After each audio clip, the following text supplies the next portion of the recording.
इमारत व इतर बांधकाम कामगार कल्याणकारी मंडळाच्या विविध योजना पूर्ववत सुरू कराव्यात।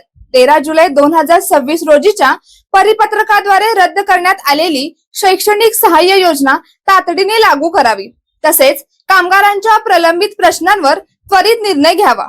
या मागण्यांसाठी इचलकरंजी, हातकणंगले व शिरोळ परिसरातील कामगार संघटनांच्या संयुक्त कृती समितीच्या वतीने आंदोलन करण्यात आले। यावेळी कामगार मंत्री आकाश फुंडकर यांना मागण्यांचे निवेदन देण्यात आले। निवेदनात असे म्हटले आहे की इयत्ता 1ली ते 8वी, 11वी तसेच पदवीच्या प्रथम, द्वितीय व तृतीय वर्षांसाठी शैक्षणिक सहाय्य योजना पूर्ववत सुरू करण्याची प्रमुख मागणी करण्यात आली। तसेच लाभ मिळण्यासाठी लागू करण्यात आलेली सलग 3 वर्ष नोंदणीची अट रद्द करून नोंदणीकृत बांधकाम कामगारांच्या पत्नींची प्रसूती सहाय्य योजना पुन्हा सुरू करावी अशी मागणीही करण्यात आली। कामगारांनी सुविधा केंद्रातील गैरसोयींकडे लक्ष वेधले। आधार कार्ड व नावातील स्पेलिंग दुरुस्तीची सुविधा तालुका व जिल्हा स्तरावर उपलब्ध करून द्यावी।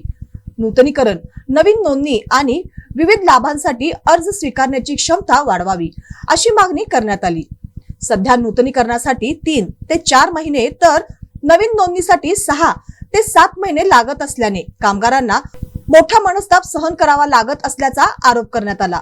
दररोज किमान 100 नवीन नोंदणी, 100 नूतनीकरण आणि 100 विविध लाभांचे अर्ज स्वीकारण्याची व्यवस्था करावी अशी मागणीही निवेदनात करण्यात आली आहे। शासनाने मागण्यांवर तातडीने सकारात्मक निर्णय न घेतल्यास राज्यभर तीव्र आंदोलन छेडण्याचा इशारा संयुक्त कृती समितीने दिला आहे। यावेळी राजेंद्र निकम, आनंदा गुरव, मदन मुरगुंडे, बंडोपंत सातपुते, रजनीकांत माने, सचिन साठे, दीपक रेपाळ, सुनील कांबळे, अमित वंडर, शेखर नंदरगी, सचिन बिराजे, सदाशिव यादव, तौफिक नायकवडे, रमेश खोत, पोपट दिंडे यांच्यासह बांधकाम कामगार उपस्थित होते।